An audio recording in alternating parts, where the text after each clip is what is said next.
Gulma itu tidak selamanya menjadi masalah bagi petani.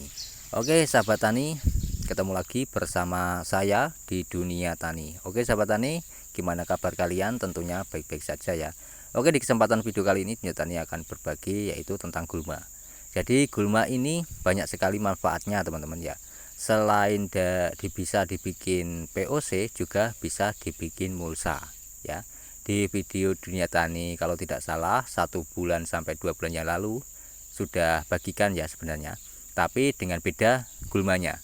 Kalau di 1 bulan maupun 2 bulan yang lalu itu menggunakan gulma dari tumbuhan Balagaseda ya. Kalau ini tumbuhan biasa teman-teman ya, rumput biasa, rumput dari lapangan, bisa lapangan gol maupun lapangan sepak bola bisa teman-teman ya.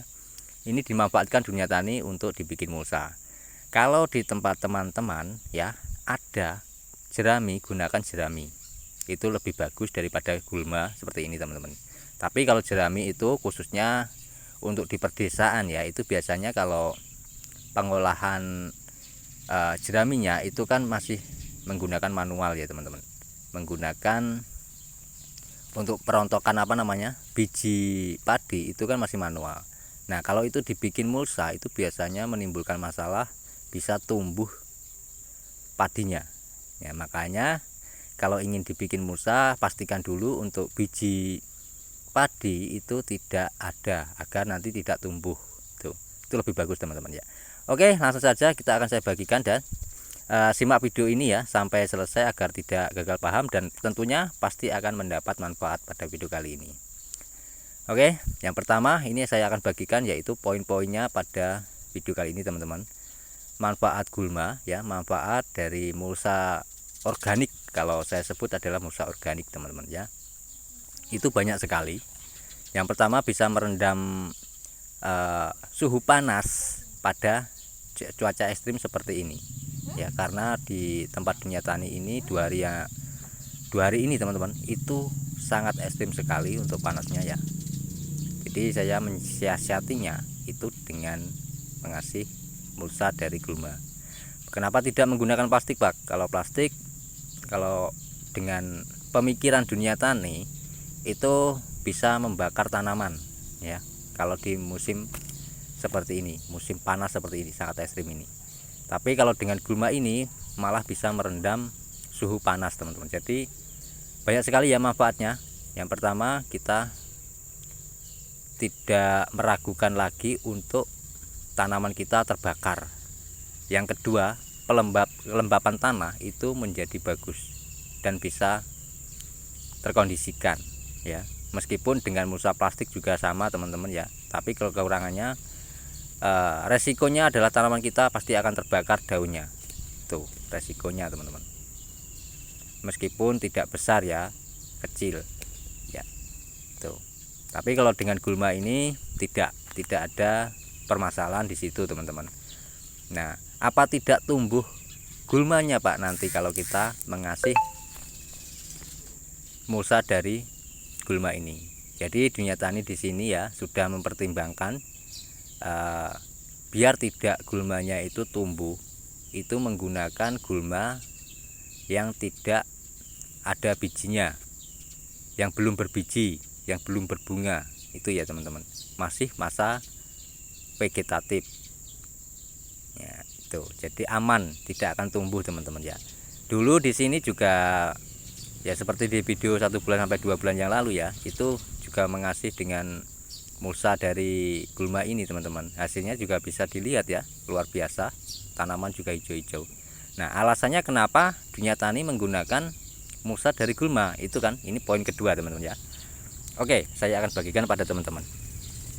Yang pertama, tanah dunia tani yang kembangkan ini ya, yang media tanamnya ini tidak menggunakan campuran apapun, media apapun, cukup tanah saja. Jadi ada yang berkomentar juga ya di video beberapa kali yang lalu itu, Pak, untuk pencangkulannya menggunakan pupuk apa, Pak? Pupuk dasar apa? Jadi tidak menggunakan pupuk dasar apapun, cukup kita cangkul saja ya. Hanya menggunakan abu dapur saja teman-teman, tidak menggunakan pupuk lain. Abu dapur, abu apapun bisa teman-teman ya, mau abu sisa pembakaran ranting itu bisa tuh ya. Oke, kita lanjut saja. Jadi tanah dunia tani di sini sudah kaya organisme dan hewan pengurai. Ya, seperti yang pernah saya bilang, dunia tani itu bertani tidak sendirian, melainkan ada hewan yang namanya cacing. Cacing tanah ini bagus sekali teman-teman untuk membantu tanaman kita sehat. Itu bagus sekali.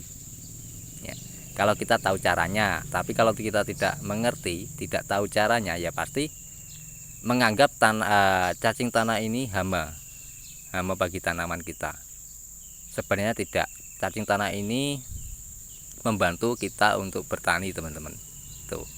Kenapa saya bilang membantu? Karena yang dimakan adalah bahan organik yang sudah dikatakan busuk ya teman-teman ya. Bahan organik yang sudah mati. Tuh.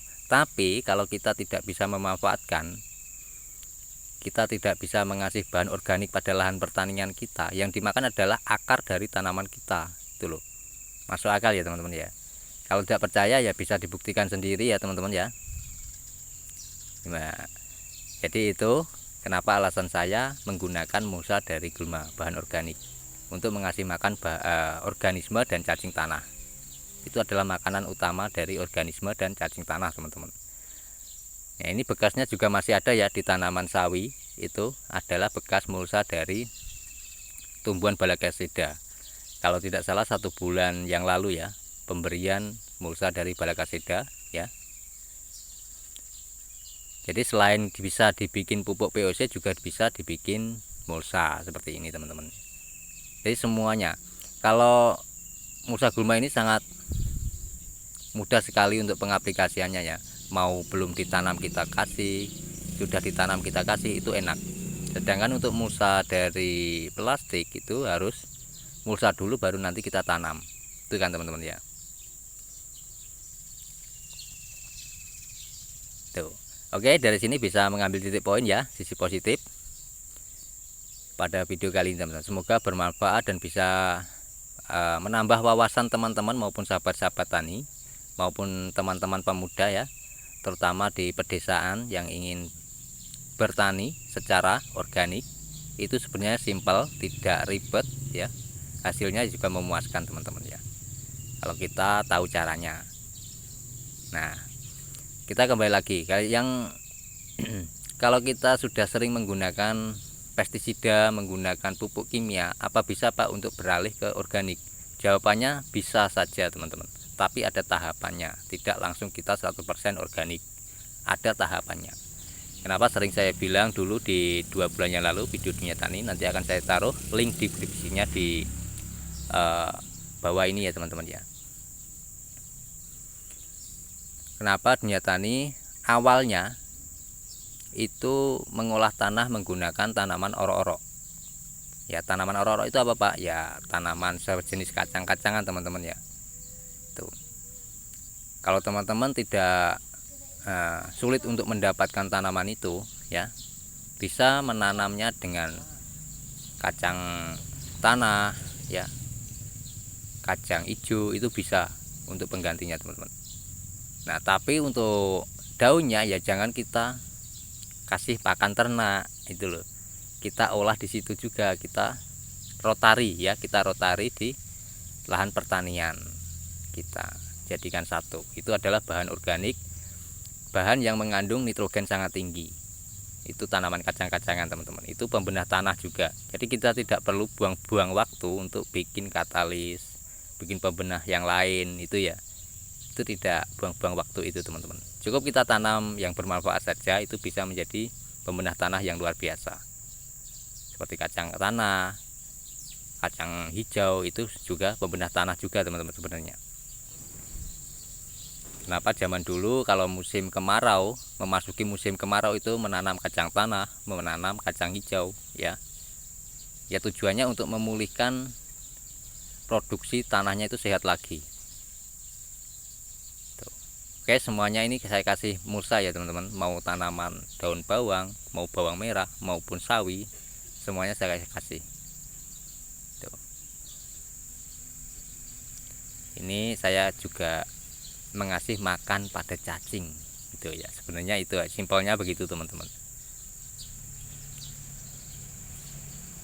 Cacing tanah itu kalau kita manfaatkan juga luar biasa loh jadinya.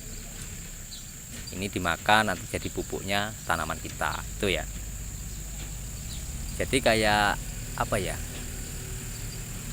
simbiosis mutualisme. Jadi dari bahan organik dimakan dengan hewan, lalu kotorannya dimakan lagi dengan tanaman. Itu ya teman-teman ya. Sangat simpel, tidak ribet, sederhana, tapi hasilnya sangat luar biasa. Oke, dari sini paham ya. Semoga bermanfaat, bisa menginspirasi teman-teman maupun sahabat-sahabat tani, dan bisa merubah pola pikir teman-teman maupun sahabat tani. Cara bertani yang simpel ya. Ini hanya di perkarangan belakang rumah saja teman-teman ya. Jadi untuk warga perkotaan ya, ini adalah solusi cerdas untuk mengirit ya teman. Mengirit apa? Mengirit kebutuhan pokok dapur teman-teman ya. Tuh. Nah, semuanya ini daun bawang ini yang sudah saya tanam sekitar di ya 2 minggu lebih ya teman-teman. Yang ini itu sudah subur, sudah mulai ada pertumbuhan, sudah hijau, tinggal pembesarannya saja. Tuh, mau cabai, mau daun bawang juga saya kasih dengan mulsa ini. Jadi gulma itu sebenarnya memang tidak menimbulkan masalah juga ya teman-teman ya, tapi juga bisa dimanfaatkan.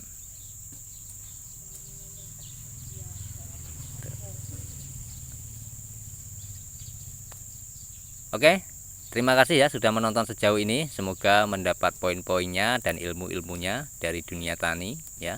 Intinya dunia tani tidak mengajari ya teman-teman, berbagi pengalaman ya, dan juga bisa belajar bareng. Jika ada kekurangan teman-teman maupun ada kelebihan ya cara bertaninya, monggo komen di kolom komentar. Kita belajar bareng di sini teman-teman ya. Secara organik itu gimana, bagusnya gimana, hasilnya gimana. Nah, tuh. Oke, jadi ini ya, di video kemarin sudah saya bahas tentang pembuatan pupuk POC. Jadi pembuatan pupuk POC ya, kita ulas sedikit lagi di sini teman-teman. Itu tidak perlu menggunakan bahan lain selain gulma dan air saja. Itu yang dibikin dunia tani. Nah, itu untuk pupuknya tanaman yang ada di perkarangan belakang rumah dunia tani. Nah, bagi teman-teman ya, banyak sekali memang ya teman-teman kreator itu membuat tutorial tentang pembuatan pupuk POC dengan biayanya nol, bisa dengan tidak perlu beli pupuk mahal, ada itu ya teman-teman ya. Tapi kenyataannya di situ juga menggunakan pupuk kimia, jadi bukan pupuk POC ya. Pupuk POC hanya sebagai apa ya, sebagai itu saja teman-teman ya. Bilangnya pupuk POC, tapi kenyataannya yang diproses adalah pupuk kimia juga. Itu bukan pupuk POC, tapi pupuk kimia cair itu ya. Kalau dunia tani di sini memang benar-benar menggunakan pupuk POC bikinan sendiri ya, dari rendaman gulma yang dunia tani tanam. Ada konyolnya lagi juga itu dengan tanaman bawang merah, pupuknya menggunakan bumbu dapur. Nah, ini konyol sekali teman-teman ya. Kalau di negara luar ini ya pasti diketawain ya. Tuh. Memang yang ada untuk semua jenis bahan dapur itu bisa dibikin di pertanian itu hanya ada di negara Konoha ini. Oke, itu saja saya bagikan, semoga bermanfaat video kali ini ya teman-teman. Sampai ketemu di video saya selanjutnya tentang pertanian ya, secara organik, hasilnya luar biasa, tentunya sehat ya, tanpa menggunakan kimia, sama sekali tidak ada teman-teman ya. Cukup kita tanam, kita siram, kita rawat, itu saja sudah. Oke, terima kasih ya sudah menonton sampai sejauh ini, dan saya ucapkan sampai ketemu di video saya selanjutnya tentang pertanian ya. Saya akhiri, wal taufiq wal hidayah. Wassalamualaikum warahmatullahi wabarakatuh. Salam petani cerdas luar biasa. Oke, terima kasih sekali lagi menonton sampai selesai. Semoga bermanfaat dan bisa menginspirasi teman-teman maupun sahabat-sahabat tani ya, terutama warga perkotaan dan warga perdesaan ya, yang masih menggunakan metode lama ya, bertani dengan modal yang mahal. Ini bisa menjadi solusi teman-teman ya. Oke, sampai ketemu di video saya selanjutnya.